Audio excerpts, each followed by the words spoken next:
In a recent study conducted by the Center for Disease Control and Prevention, found that 69.2% of all college students were found overweight. The purpose of this presentation is to inform you of the methods of measurement of body fat, risk associated with, and the prevention of obesity. In order to identify the problem, we must be aware of the formulas in which to measure. BMI is the body mass index, which is a calculation based on your height and weight, correlated to estimate your body fat percentage. 21 to 27% is normal, but anything above that is considered obese. Calipers are kind of like clamps. They grab fat they measure fat on the front of your arm, the back of your arm, your shoulder blades, and your waist. They're definitely more accurate than the BMI unless you're somebody who tends to be really lean or really obese, as they only measure the fat directly underneath the skin. The winner of all simplicity and accuracy, though, is the BODPOT. Measures within 3% of your true amount of body fat. They're really easy to operate. They measure all body types in a matter of minutes. However, they can be really costly, and not many locations keep them on site.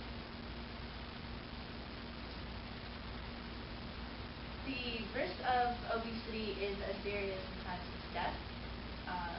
In the case of diabetes, diabetes is a disorder of carbohydrate metabolism characterized by the impaired ability to produce or respond to insulin. Insulin being the hormone secreted by beta cells located within clusters of pancreas. Insulin's purpose is to alert the body of incoming sugars to convert them into energy. If insulin cannot properly, your body can't be properly alerted of the insulin, sugar levels or glucose will continue to just rise in the blood. Type 1 diabetes is where your body attacks its own beta cells and your body doesn't produce its own insulin anymore. In which case, daily injections are needed on a regular basis to avoid the body shutting down. Type 2 diabetes is when your body can no longer keep up the stabilization of the glucose levels in your blood. Students at New Hampshire University conducted research on 500 students ages 18 to 25, and more than 60% of those students had high blood pressure or hypertension. A healthy blood pressure reading is 120/80, and you can regulate this with just normal diet and exercise. But two of the most serious risks of obesity are heart attack and stroke.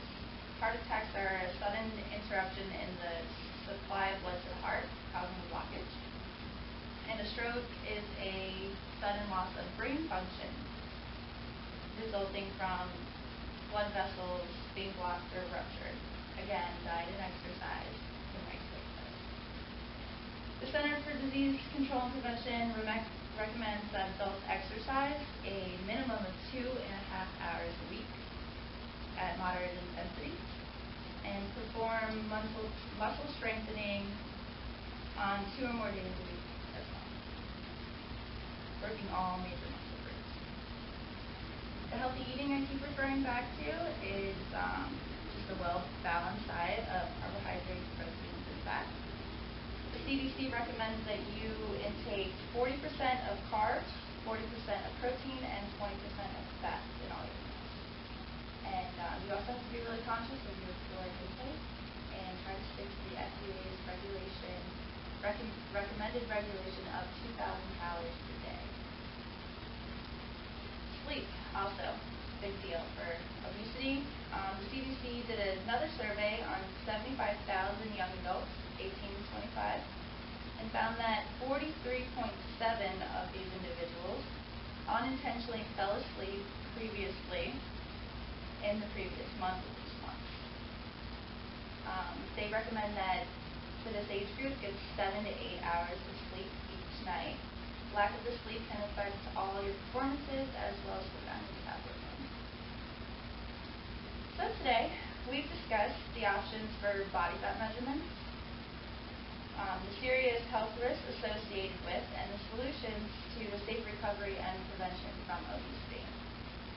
By better understanding and utilizing this information, we are all so much better equipped to live a longer and healthier life.